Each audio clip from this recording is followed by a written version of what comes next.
വഖഫ് വലയിൽ സംരക്ഷിത സ്മാരകങ്ങളും 250 സംരക്ഷിത സ്മാരകങ്ങളാണ് വഖഫ് ബോർഡ് ഏകപക്ഷീയമായി രജിസ്റ്റർ ചെയ്ത് കൈവശപ്പെടുത്തിയത്. ആർക്കിയോളജിക്കൽ സർവേ ഓഫ് ഇന്ത്യ നടത്തിയ പരിശോധനയിലാണ് കയ്യേറ്റം കണ്ടെത്തിയത്. ഇതിനെതിരെ വഖഫ് ഭേദഗതി ബിൽ പരിഗണിക്കുന്ന സംയുക്ത പാർലമെന്ററി സമിതിയെ സമീപിക്കാൻ ഒരുങ്ങുകയാണ് ആർക്കിയോളജിക്കൽ സർവേ ഓഫ് ഇന്ത്യ. വഖഫിന്റെ കടന്നുകയറ്റം വലിയ രീതിയിലുള്ള ആശങ്കയ്ക്കാണ് ഇടയാക്കിയിരിക്കുന്നത്. ഗൗതം അനന്തനാരായണൻ ചേരുന്നു കൂടുതൽ വിവരങ്ങളുമായി. ഗൗതം, വഖഫിന്റെ വലയിലായിരിക്കുകയാണ് സംരക്ഷിത സ്മാരകങ്ങളും.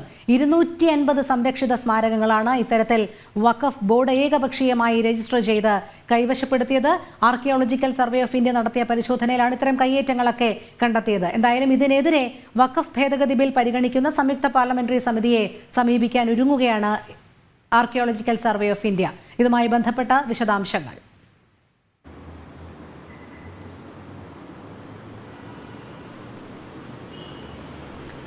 രോഹിണി, നേരത്തെ തന്നെ വഖഫിന്റെ അതിക്രമം സംബന്ധിച്ച്, ഭൂമി കടന്നുകയറ്റം സംബന്ധിച്ചുള്ള ധാരാളം വാർത്തകൾ അടുത്ത കാലത്ത് രാജ്യത്തിന്റെ പല ഭാഗങ്ങളിൽ നിന്നും, കേരളം മുതൽ അങ്ങ് കശ്മീർ വരെയുള്ള ഭാരതത്തിന്റെ ഭൂപ്രദേശങ്ങളിൽ നിന്നും ഇത്തരം വാർത്തകൾ ധാരാളമായി വരുന്നുണ്ട്. 1500 വർഷം പഴക്കം ചെന്ന ക്ഷേത്രങ്ങൾ വഖഫ് അവകാശപ്പെട്ടതും അതോടൊപ്പം തന്നെ ധാരാളം കൃഷിഭൂമി കർണാടക ഉൾപ്പെടെയുള്ള സ്ഥലങ്ങളിൽ കർഷകർ പതിറ്റാണ്ടുകളായി കൃഷി ചെയ്യുന്ന സ്വന്തം ഭൂമിക്ക് മേൽ അവകാശവാദം ഉന്നയിക്കുന്നത്, ഒപ്പം കേരളത്തിലെ മുനമ്പത്ത് നടന്നുകൊണ്ടിരിക്കുന്ന സമരവും ഇതൊക്കെ നമുക്കറിയാം. ഇതിനൊപ്പമാണ് ഇപ്പോൾ വളരെ ഗൗരവമുള്ള മറ്റൊരു വിഷയം കൂടി പുറത്തേക്ക് വരുന്നത്. അതായത് 250ഓളം വരുന്ന സംരക്ഷിത സ്മാരകങ്ങൾ, ആർക്കിയോളജിക്കൽ സർവേ ഓഫ് ഇന്ത്യയുടെ കീഴിൽ വരുന്ന സംരക്ഷിത സ്മാരകങ്ങൾക്ക് മേൽ വഖഫ് ബോർഡ് അവകാശവാദം ഉന്നയിക്കുന്നു എന്നതല്ല, ഈ ഭൂമി സ്വന്തം പേരിൽ ഏകപക്ഷീയമായി വഖഫ് ബോർഡ് രജിസ്റ്റർ ചെയ്തു എന്നാണ് ആർക്കിയോളജിക്കൽ സർവേ ഓഫ് ഇന്ത്യ ഇപ്പോൾ വ്യക്തമാക്കുന്നത്. ഇക്കാര്യങ്ങൾ വിശദമായി തന്നെ വിശദീകരിച്ചുകൊണ്ട് ജോയിന്റ് പാർലമെന്ററി കമ്മിറ്റിയെ സമീപിക്കാൻ ഒരുങ്ങുകയാണ് പുരാവസ്തു ഗവേഷണ വകുപ്പ്. ഇതിൽ ഡൽഹിയിലെ തന്നെ ചില പ്രധാനപ്പെട്ട സംരക്ഷിത സ്മാരകങ്ങൾ, ഒന്ന് ജുമാ മസ്ജിദാണ് ഫിറോസ് ഷാ കോട്ട്ലയിലെ, അതോടൊപ്പം തന്നെ ചോട്ടി ഗുംതി മക്ബാര ആർക്കേപുരം, അതോടൊപ്പം ഹൗസ്കാസ് മസ്ജിദ് ഈദ്ഗാഹ്, ഇതെല്ലാം തന്നെ സംരക്ഷിത സ്മാരകങ്ങളാണ്. അതിൻ്റെ എല്ലാം അവകാശം നിലവിലുള്ളത് ആർക്കിയോളജിക്കൽ സർവേ ഓഫ് ഇന്ത്യയാണ്. ഇത് രാജ്യ തലസ്ഥാനത്തെ ചില പ്രധാനപ്പെട്ട സംരക്ഷിത സ്മാരകങ്ങളുടെ പേരുകൾ മാത്രമാണ് നമ്മളിവിടെ പരാമർശിച്ചത്. ഒപ്പം കുത്തബ് മീനാറിന് മേലും ഈ വഖഫ് ബോർഡ് അവകാശവാദം ഉന്നയിക്കുകയും അവിടെ ഈദ് നിസ്കാരം നടത്തുവാനുള്ള അവകാശം നൽകണമെന്നൊക്കെ വഖഫ് ബോർഡ് അടുത്ത കാലത്ത് ആവശ്യപ്പെട്ടിരുന്നു. ഇത്തരത്തിൽ രാജ്യത്തിൻ്റെ പല ഭാഗങ്ങളിലായി 250 സംരക്ഷിത സ്മാരകങ്ങൾക്ക് മേലാണ് വഖഫ് ബോർഡ് അവകാശവാദം ഉന്നയിച്ച് അവരുടെ പേരിൽ ഏകപക്ഷീയമായി തന്നെ, അതായത് ASIയുമായി ഒരു തരത്തിലും ചർച്ചകൾ പോലും നടത്താതെ രജിസ്റ്റർ ചെയ്തിരിക്കുന്നത്. ഈ പശ്ചാത്തലത്തിൽ JPCക്ക് മുമ്പാകെ ഈ 250 സ്മാരകങ്ങളുടെയും പട്ടിക നൽകിക്കൊണ്ട് JPCയെ സമീപിക്കാനാണ് ഇപ്പോൾ പുരാവസ്തു ഗവേഷണ വകുപ്പ് തീരുമാനിച്ചിരിക്കുന്നത്. രോഹിണി, അതുമാത്രമല്ല ഗൗതം, 250ഓളം ചരിത്ര സ്മാരകങ്ങളാണ് ഇത്തരത്തിൽ വഖഫ് സംരക്ഷിത വലയിലാക്കിയിരിക്കുന്നത്, വഖഫിന്റെ സ്വത്തായി രജിസ്റ്റർ ചെയ്തിരിക്കുന്നത്. ഇതിനെതിരെ സംയുക്ത പാർലമെന്ററി സമിതിയെ ASI സമീപിക്കാൻ ഒരുങ്ങുമ്പോൾ തുടർ നടപടികൾ നമുക്ക് എങ്ങനെ പ്രതീക്ഷിക്കാം? കാരണം ഇനി ഇതുമായി ബന്ധപ്പെട്ട് സംയുക്ത പാർലമെന്ററി സമിതി ഒരു തീരുമാനം എടുക്കുന്നതിന് മുൻപ് തന്നെ ഇതിന്മേൽ ഏതെങ്കിലും രീതിയിലുള്ള ഒരു തുടർ നടപടികളിലേക്ക് ASI കടക്കാനുള്ള സാധ്യതയുണ്ടോ?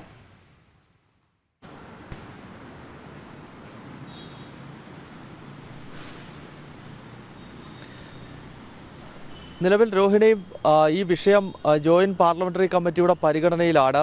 അതിനാൽ തന്നെ JPCക്ക് മുമ്പാകെ ഈ വിഷയം അവതരിപ്പിക്കാനാണ് ആദ്യഘട്ടത്തിൽ പുരാവസ്തു ഗവേഷണ വകുപ്പ് തീരുമാനിക്കുന്നത്.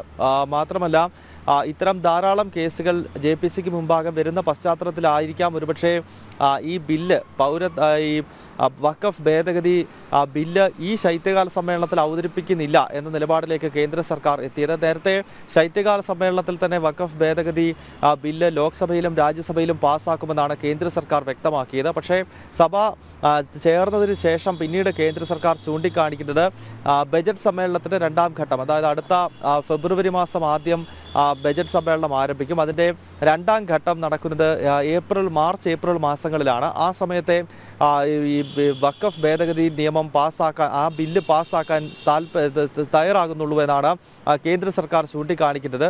അതിന് കാരണമെന്നത് JPCക്ക് മുമ്പാകെ ഇത്തരം ധാരാളം പരാതികൾ, അത് ASI മാത്രമല്ല രാജ്യത്തിൻ്റെ പല ഭാഗങ്ങളിൽ നിന്നും വഖഫ് അധിനിവേശവുമായി ബന്ധപ്പെട്ടുള്ള ധാരാളം പരാതികൾ ജഗദംബിക പാൽ ചെയർമാനായിട്ടുള്ള ജോയിന്റ് പാർലമെന്ററി കമ്മിറ്റിക്ക് മുമ്പാകെ വരുന്നുണ്ട്. അതിനാൽ തന്നെ JPCക്ക് ഇതിലെല്ലാം വിശദമായ പഠനവും അതോടൊപ്പം തന്നെ സിറ്റിംഗും നടത്തേണ്ടത് ആവശ്യമാണ്. കഴിഞ്ഞ 2 മാസത്തിനിടയിൽ ഭാരതത്തിലെ വിവിധ സംസ്ഥാനങ്ങളിൽ JPC നേരിട്ട് ജഗദംബിക പാൽ തന്നെ നേരിട്ട് സന്ദർശനം നടത്തുകയും ഈ കൃഷിഭൂമിയും അതോടൊപ്പം തന്നെ വളരെ പുരാതനമായ ക്ഷേത്രങ്ങളും മറ്റ് ഇതര ആരാധനാലയങ്ങൾക്കുമൊക്കെ മുതൽ വഖഫ് നടത്തി അധിനിവേശം സംബന്ധിച്ച് നേരിട്ട് സിറ്റിംഗ് നടത്തി പഠിക്കുകയും ഒക്കെ ചെയ്തിരുന്നു. അതുകൂടാതെയാണ് ഇപ്പോൾ പുരാവസ്തു ഗവേഷണ വകുപ്പ് പോലും ഈ വഖഫ് അധിനിവേശത്തിന് വിധേയമാക്കപ്പെടുകയും അവർ തന്നെ ഇപ്പോൾ പരാതിയുമായി JPCക്ക് മുമ്പാകെ എത്തുകയും ചെയ്ത സാഹചര്യം വരുന്നത്. അതിനാൽ വളരെ ഗൗരവമുള്ളൊരു വിഷയമാണ്.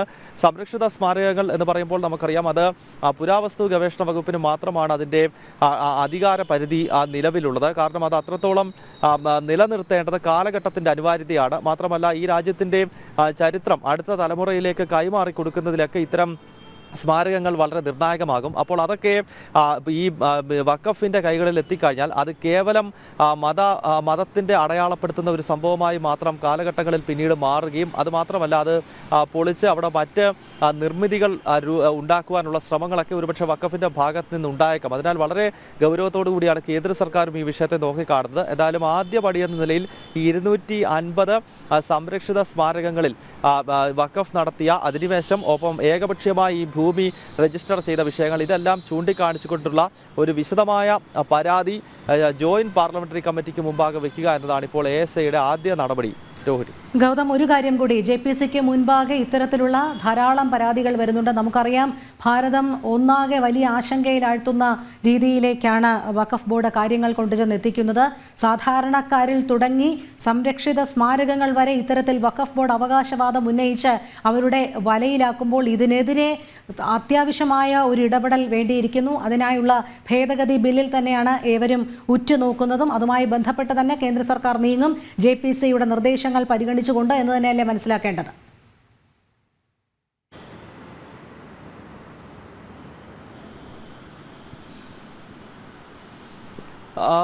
കേന്ദ്ര സർക്കാർ വളരെ ഗൗരവത്തോടു കൂടിയാണ് രോഹിണി ഈ വിഷയത്തെ നോക്കിക്കാണുന്നത്. അതിനാലാണ് JPCക്ക് ഇപ്പോൾ കൂടുതൽ സമയപരിധി തന്നെ ഇതിൻ്റെ അന്വേഷണവും അതോടൊപ്പം തന്നെ ഇതിൻ്റെ പരാതി കേൾക്കുന്നതിനൊക്കെ കൂടുതൽ സമയപരിധി നീട്ടി നൽകിയിരിക്കുന്നത് എന്നാണ് നമുക്ക് മനസ്സിലാക്കാൻ കഴിയുന്നത്.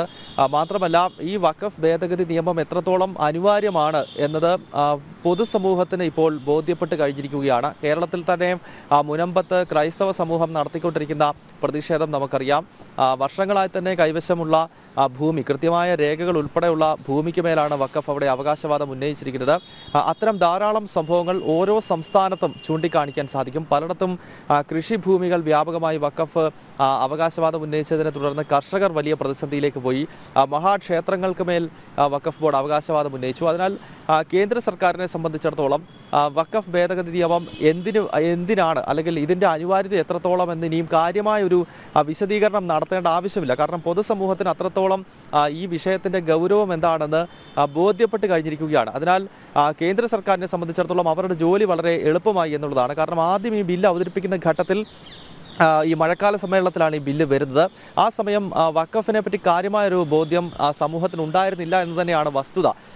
അതിനാൽ തന്നെ ഈ ബില്ല് അവതരിപ്പിക്കുന്ന ഘട്ടത്തിൽ പ്രതിപക്ഷം അത് കൃത്യമായി മുതലെടുക്കുകയും ചെയ്തിരുന്നു. കോൺഗ്രസ് ഉൾപ്പെടുന്ന ഇന്ത്യ മുന്നണി ഈ ബില്ലിനെ ശക്തമായി എതിർക്കുകയും നേരത്തെ നമ്മൾ പൗരത്വ ഭേദഗതി നിയമം നടപ്പാക്കുന്ന ഘട്ടത്തിലൊക്കെ നടത്തിയതുപോലെ ഒരു വലിയ തെറ്റിദ്ധരിപ്പിക്കൽ പ്രതിപക്ഷത്തിൻ്റെ ഭാഗത്ത് നിന്നുണ്ടായി എന്നത് വസ്തുതയാണ്. അതായത് വഖഫ് ഭേദഗതി നിയമം കൊണ്ടുവരുന്നത് മുസ്ലിം വിരുദ്ധമാണ്, മുസ്ലിങ്ങളുടെ ഭൂമി പിടിച്ചെടുക്കാനും വഖഫ് ബോർഡിൻ്റെ ഭൂമികൾ കേന്ദ്ര സർക്കാരിന് കീഴിലാക്കാനും ഒക്കെയുള്ള ശ്രമമാണെന്നുള്ള തെറ്റായ പ്രചരണമൊക്കെ ആദ്യഘട്ടത്തിൽ നടത്തി. പക്ഷേ പിന്നീട് ഈ ബില്ല് അവതരിപ്പിക്കുന്ന ഘട്ടത്തിൽ അത് പാസ്സാകുന്നില്ല. പിന്നീട് അത് JPCക്ക് വിടുകയാണ്. ബില്ല് അവതരിപ്പിച്ചത് മാത്രമേ ഉള്ളൂ, അതൊരു വോട്ടെടുപ്പിലേക്കൊന്നും നീങ്ങിയിരുന്നില്ല. അതിനാൽ തന്നെ അത് JPCക്ക് വിടാനാണ് കേന്ദ്ര സർക്കാരും തീരുമാനിച്ചത്. പക്ഷേ അതോടുകൂടി ഇതൊരു വിവാദ വിഷയമായി മാറുകയും ഇതുമായി ബന്ധപ്പെട്ടുള്ള ചർച്ചകൾ നമ്മുടെ രാജ്യത്തിൻ്റെ എല്ലാ ഭാഗത്തും രൂപപ്പെടുകയും ചെയ്തു. അതിനെ തുടർന്നാണ് ഓരോരോ കേസുകൾ ഉയർന്നു വരാൻ തുടങ്ങിയത്. കേരളം മുതൽ ഭാരതത്തിലെ എല്ലാ സംസ്ഥാനങ്ങളിലും അതിനെ തുടർന്ന് ഈ വഖഫുമായി ബന്ധപ്പെട്ട ധാരാളം കേസുകൾ വന്നു. എന്താണ് വഖഫ് നടത്തുന്ന അധിനിവേശം എന്നത് സംബന്ധിച്ചുള്ളൊരു ബോധ്യം പൊതുസമൂഹത്തിനുണ്ടായി. അതിനാൽ കേന്ദ്ര സർക്കാരിനെ സംബന്ധിച്ച് ഇനി ഒരു വലിയ വിശദീകരണത്തിൻ്റെ ആവശ്യമൊന്നും ഇല്ല. കാരണം പൊതുസമൂഹത്തിൻ്റെ ഇടയിൽ ഈ ബില്ല് അനിവാര്യമാണ് എന്നൊരു വികാരം ഇപ്പോൾ രൂപപ്പെട്ടിരിക്കുകയാണ്. ശരി, ഗൗതം അനന്തനാരായണനാണ് വിശദമായ വിവരങ്ങൾ നൽകിയത്.